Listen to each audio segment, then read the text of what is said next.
Honestly, I was like, babes, I film football, not amateur ball. Oh, I've missed the goal, haven't I? As you can see here, the ball has quite clearly gone into the back of. Can we focus on? Why are you looking? Why are you looking at me? I'm not on the pitch.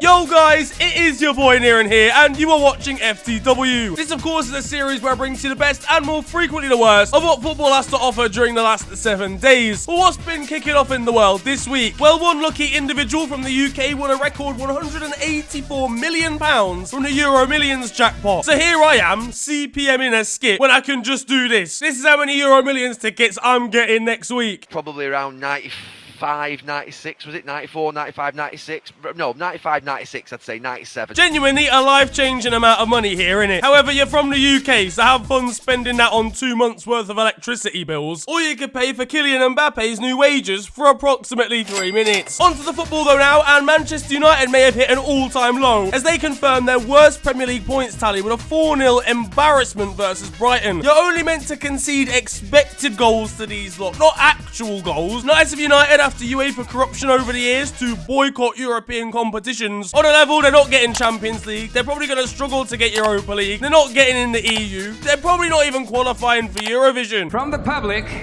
0 points. They got beefed by the official chess account on Twitter. How? How are you getting violated by a board game? Imagine Monopoly just getting on you. There was more strategy in one chess game than United has showed in the last 6 years. Ironically, you should probably check on your United mates because it's really bad. Zenit St. Petersburg tweeted them saying this is what trophies look like. This is just an unprovoked attack. It's not even shithouse. This is just a direct aggression award. Cristiano Ronaldo's statement about not coming back to finish 6th or 7th is looking calm because they're gonna finish 8th. His sister apparently liked an Instagram post calling him to leave United. Here's his sister turning up at the training ground for him. I'm gonna get you out of here. I promise you. I'm gonna get you out. Even the graphics designers can't support the guy. Ronaldo, just get out of there, man. Because Raphael Varane's looking like Richard Vernon. Juan Mata's been in his 30s since 2011, so how's he starting? Bruno's highlights since the start of this year are an absolute shambles. Paul Pogba's dancing down the touchline as goal number 4 goes in. You conceded to Hugh Wizzy for crying out loud. Oh my God! And as for you, Ralph Rangnick, I swear down, you've not got the qualifications for this role. He's going to manage Austria from the summer. You can't manage one team, let alone 2. This was him acting as if he'd actually taught Klopp and co what to do in managerial terms. I'm the same reason he come up under there like that. Because when I got him like that, I hit him right in the jaw. Eric Ten Hag's coming in the summer, and you know what? The guy's actually got technique. Get him in midfield until Harry Maguire wipes him out in training. I want to take the time, though, to say just how good Brighton were as well. They played United off the pitch consistently throughout this one. Graham Potter's got his side into the top 10 and they've recovered from that mid-season slump. Ex-Man United striker Danny Welbeck probably fancies his chances of getting into that team ahead of Ronaldo. I can play with him, though. I'm up there with him. Meanwhile, at Liverpool and...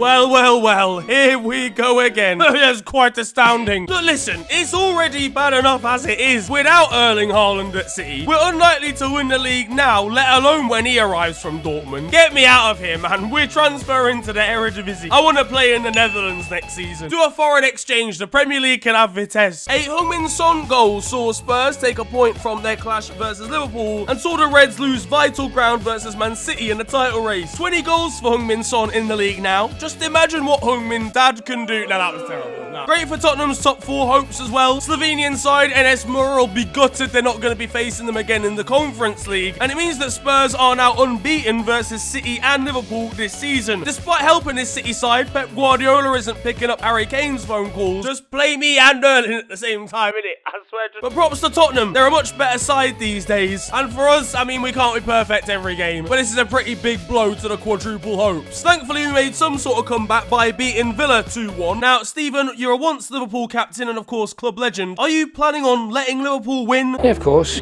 Yeah, of course. Yeah, of course. We've got live scenes of Stevie G here as Sadio Mane put us ahead. And of Ollie Watkins when the FA knock on his door about an investigation into match fixing. When you're from the street, there's a term called grass.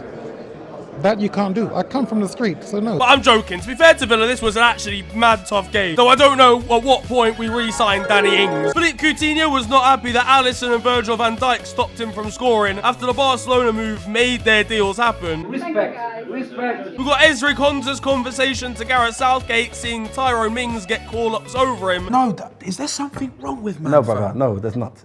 Don't worry about that, man. Bare I'm not good at, you know. And there's the revelation that Jurgen Klopp simply cannot understand the Birmingham accent. Yeah, thanks, Jurgen. Just your thoughts on how Villa lined up today and how Villa played. I'm the opposition reporter. Just your take on Villa today for me, please. Sorry. What? What we do need, though, is Wolves and Connor Cody to do us a massive favour. Big man thing, yeah? It's not looking good, Bev. Over at Leeds, and they managed to become the third best team in a two-horse relegation scrap, with yet another defeat, this time 2-1 to Arsenal. Realistically, all Leeds had to do in this one was stay in the game for the early stages, then see. And it got even more self-destructive for Leeds when, while 2-0 down, Luke Ayling did this in the first half. Listen, mate, come on. Even I wouldn't do that. We've got Luke Ayling here collecting his wages after attempting to de-ankleify Gabriel Martinelli. On a serious level, what are you thinking? He's by the corner flag, for God's sake. Agent Ayling has come in clutch for Arsenal here. We've got an exclusive as to what Martinelli said to him before the tackle came in. Look at him, he's got a man bun. Look at him, that's a woman's hairstyle, you man. Leeds also managed to break the all-time yellow cards record for, well, yellows in a season during this game. I mean, Luke's tackle counted for about 6, so it's not really a surprise. Meanwhile, Leeds boss Jesse Marsh had some words of encouragement at half-time. Fight and win! Meanwhile, at Chelsea, a last-minute goal from Connor Cody rescued a point for Wolves with a 2-2 draw, the final result. Thomas Tuchel's record in his last 10 games is looking poor. Maybe he did listen to Ralph Rangnick after all. Wasn't a great afternoon for one of the stewards either. But at least Romelu Lukaku is finding some goal-scoring form again, at a point of the season where Chelsea have nothing to play for in the league. All he needed was a US club owner to come in and give him some confidence. They can have conversations together about Lucky Charms or some shit, whatever they do in America. If he gets 3 goals in 3, the new owners promised to give him the US passport he's always wanted. Everton secured yet another win, this time against Leicester, to keep their survival hopes alive. But I think one Leeds fan managed to sneak into their end. I can't believe you've done this. Jesse Lingard has insinuated that he wants a Manchester United send-off before leaving the club at the end of the season. For what, bro? You've had more good Instagram captions than goal contributions for the club. What's it gonna be? A dance-off? Nah, in fairness, if everyone else is getting a send-off, he probably should as well. He's been at the club since he was literally a child. Alexander Zinchenko was pictured giving a Ukrainian refugee a chance to train with the rest of the Manchester City squad for their most recent game against Wolves. Mikel Antonio was confronted by a fan after going out of the Europa League to Frankfurt last week. Hey, what's up, bro? What's wrong, bro?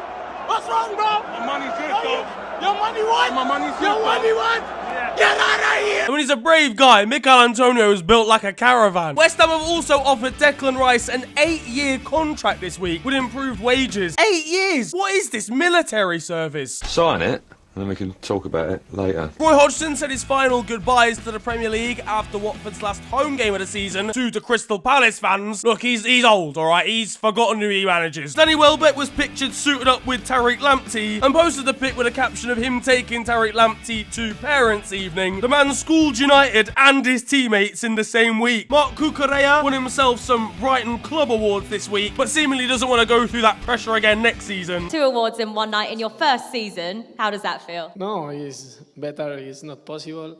It's my... It is. You just did it. Hey, Gaffa, next season put me in the bench. I don't like to speak English.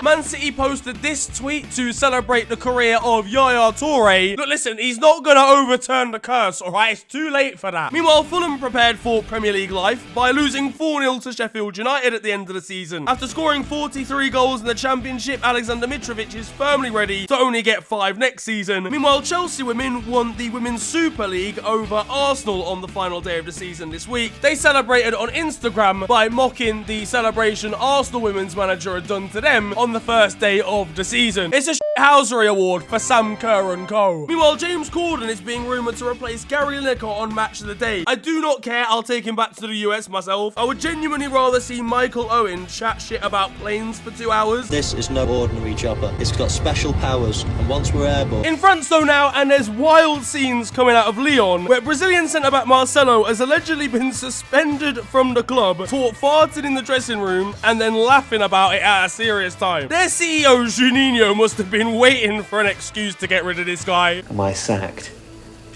Should I go? I mean, there's kicking up a stink, and then there's this. Big shouts to Nantes for winning the Coupe de France with a win over Nice for only the 4th time in their history. Not the only Nantes to come onto the scene this season. Bordeaux have basically been relegated from Ligue 1, which in French terms is a pretty mad situation. It's like Everton going down and being relegated bottom. They've had a shambles of a season, from staff not being allowed to talk to players to unrest at the board level. And if I went down like that, it probably angers me as well. I need to stop with this. Down in the second French regional division, there was a suspicious 22-1 victory in the second leg of a promotion playoff. Bearing in mind the team had lost 4-1 to this same opposition earlier in the season. How can you not even make it look slightly realistic? And at PSG, they showed off this new Mbappe banner and tifo from the crowd. Personally, if I was Kylian, I would not have this. How can you expect him to stay when you've drawn him on Microsoft Word? Speaking of Kylian, he was seen in Madrid having a meal with Ashraf Hakimi. Was he perhaps discussing a future transfer to Real? I was like, fam, it doesn't even look like me. Real actually lost to their city rivals Atletico Madrid 1-0 this week, but they didn't care because they'd won the league already. Darth Vader was for some reason on the scene at the start of the game, making him the second most evil character in the stadium behind Diego Simeone. And from a futsal perspective, Atleti have very much been caught in a knot as well. My well wishes going though to Ronald Araujo, who had to be taken off in an ambulance after clashing heads with teammate Gavi in their most recent La Liga game. Soon after though, he was reported as conscious and just having a concussion, but regardless, pretty scary situation, so I'm glad he's recovering. In Italy, Ntiemu Bakayoko had an explosive effect off the bench from Milan. Came on, got a yellow card,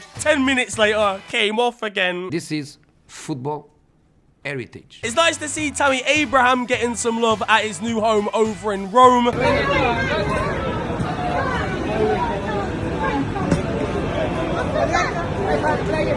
And speaking of Roma, these taunts from a Roma fan to Leicester supporters went a little bit worse than he expected.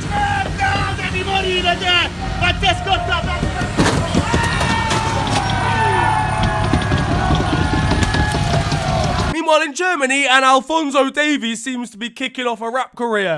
You think it's funny? It's funny. Hop on this beat, yeah, now go dummy. Now that we move on to our goals of the week, and there's some absolute stunners this time around. First of all, unfortunately, I don't know where this clip is from. I think it might be Brazil, but it's somewhere in South America. We've got one of the maddest volleys you're going to see this entire season. Anselmo, daí Anselmo de primeira, que golaço! And on a similar theme, over in Malaysia, coming from Zafri Yaya, this is a stupid scissor kick with unreal technique. Over in Portugal, and Porto won the league in dramatic late fashion with victory over Benfica, only to be met with this commentary from the English team. Pepe holding it, Zaidu is in, and there it is. Title won. Porto have done it. They have come to Lisbon like they did back in 2010-11. For crying out loud, man. He sounds like his pet gerbil passed away. As you can see, that's a shot. That's a shot coming in. It's a goal. It's gone in. That. There were slightly more wild scenes, though, in the Porto dressing room from manager Sergio Conceição. And carrying on the theme of celebrations, over at Ajax, the mayor of Amsterdam had told them for safety reasons they wouldn't be able to have their usual celebrations. So instead, Ajax supporters went over to her house and celebrated outside of there instead.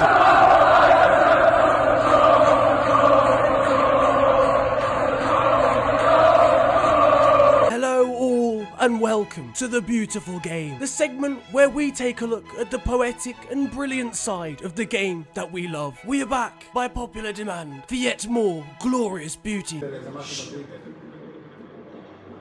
Skip it up and that up. And that concludes The Beautiful Game. Closer to home, and Bristol Rovers down in League 2 needed a 7-0 victory to earn automatic promotion into League 1 on goals scored. And they actually somehow managed it.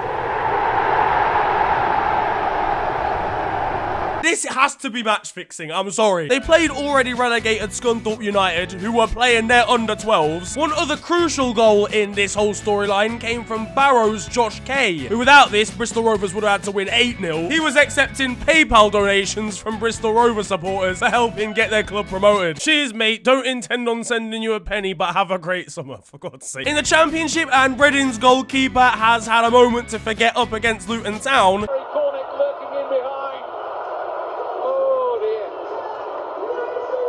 Brother of Jude, Joe Bellingham, played 30 minutes for Birmingham City this week, just a matter of days before taking his GCSEs. How can you be playing in the Championship and planning your bronze DFE at the same time? Hartlepool United have a tradition of their fans turning up in fancy dress for the final game of the season. This time they turned up dressed as doctors as a way of supporting the NHS. And in the Northampton County Cup, I know we're going really far down the pyramid here, a last-minute penalty here would have decided who won the cup competition overall. Only for this to happen.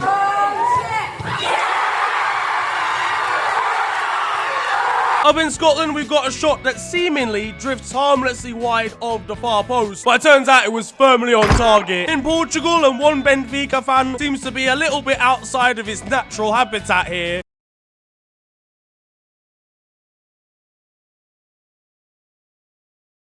For me, he's the best player in the world, and by a distance. Every time you turn the TV on, he scores 2 goals standard at the moment. In Paraguay, look, listen, I don't know what kind of spectators are turning up for games over there, but it's a long away day, seemingly, for this cow. I'm about to disrupt a football match. Over in Japan, and we've got one of the most creative celebrations that I think I've seen in a long time.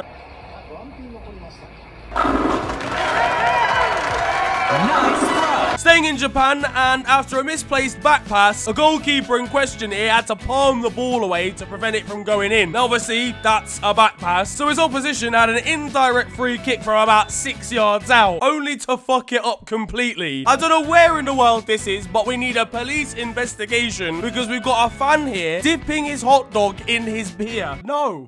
FBI CIA 999. We've got a comical goal coming from Finland next up. Laukausta. Nyt on paikkaa puolestaan Seiniolla. Seinio laukoo etutoppas ja pallo omaan maaliin. Meanwhile in Ecuador, and it turns out you're not just at risk of being double-footed by your opposition players, but also by the opposition's manager. In Chile, and we've got yet another animal pitch invader, this time one being even more disruptive than the last. And in Senegal, there were wild scenes for Giraffe's manager, who was actually attacked by fans at one point during the game. Now, he had to be like stretching off, he's okay. The referee basically had to have a police escort from the field. Senegal, just calm down, man. Now though, it's time for the moment you've all been waiting for, because over in Romania, even more consistency from the greatest footballing nation in the world. We've seen just about everything, I think, from this country in the year that I've been doing this segment now. That is apart from FCSB's sporting director trying to give it large to a steward and act as if he's gonna punch him. I mean, to be honest with you, that's tame, really. On brand Romania would have them actually been having a brawl. In Denmark, and one stadium announcer got so annoyed at the referee's decision making, he decided to broadcast his opinions over the tannoy system. Der var tilsyneladende ikke offside, så AB har bragt sig foran med 1-0 ved spiller nummer 7. In Brazil, and ultras get taught from a very, very young age what they need to do when they arrive at a stadium. Back in Paraguay, and a cow entering the pitch wasn't crazy enough because we've got a 90th minute equalizer coming from a corner from a goalkeeper. And to be honest, it's a pretty nice finish. It's not even just a normal header. There might be action going on the pitch there, but I can't imagine there is here, because elsewhere in France, and we've got a game of volleyball going on in the crowd. In Estonia, and you think that we saw a howler from Reading's goalkeeper earlier on, this is even more of a stinker. Back in Ecuador again, and the ball boys are built completely different over there. This picture might be the most satisfying footballing pic I've ever seen. It's just twos all over the place. Meanwhile, in Argentina, and as a defender, ideally, you need to be able to go towards the ball. So having a fear of it entirely isn't really recommended. Señoras y señores, el empate. ¡Oh!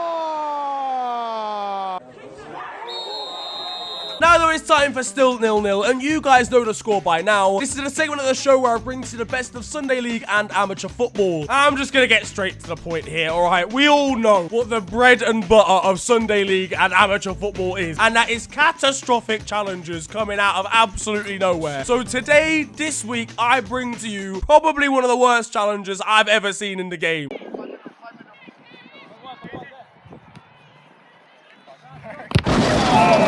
Eyes for the ball only, ref. Play on, in my opinion. On to the weird stuff, though, now. In Colombia, and Jaguares played against nobody this week. That's because their opposition, Independiente, had tried to get the game called off twice by going to the Colombian FA because they felt they weren't safe traveling to the stadium and traveling to the game because of a far-right political movement going on in the area. So Jaguares' players literally came onto the field with the officials and played against nobody. In Finland, we've got probably one of the best stories I've ever come across, where Ilves, I'm probably pronouncing that wrong, were drawn against their B team in the National Cup competition. It gets to the 90th minute and their A team are literally drawing 1-1 with their under-23s. Into the 95th minute, and this goalkeeping howler gives Ilves B team an incredible win over their own senior squad. We've seen some incredible gifts given out for Man of the Match awards, but over in Malawi, and they're taking the piss, gifting out a set of flip-flops for anybody who earns Man of the Match in their nation's Premier Division. And finally, again in Ecuador, we've got a ridiculous story coming from the club's national team. I mean, specifically, it's an investigation being carried out by the Chilean FA, who have claimed that one of the players that Ecuador used in order to qualify for the World Cup in Qatar in 2022 simply does not exist. They have allegedly hidden the true identity of one of their players that they've called up by the name of Byron David Castillo, instead suggesting that he's a player called Byron Javier Castillo, who has the same name, looks basically identical, but was born 3 years earlier than Ecuador are claiming, and was in fact born in Colombia. Now, look, listen, I'm not a lawyer, okay? But it doesn't seem very legal to me. So I'll keep an eye on this story, and I'll let you know if anything develops. That, though, is going to wrap up football this week, and I hope you have enjoyed it. If you have, then feel free to slap a like on the video, and of course, subscribe if you're new to the channel. You can also follow me on social media. It is @theofficialfng on Twitter and on Insta. But it's been a pleasure ranting at you guys today.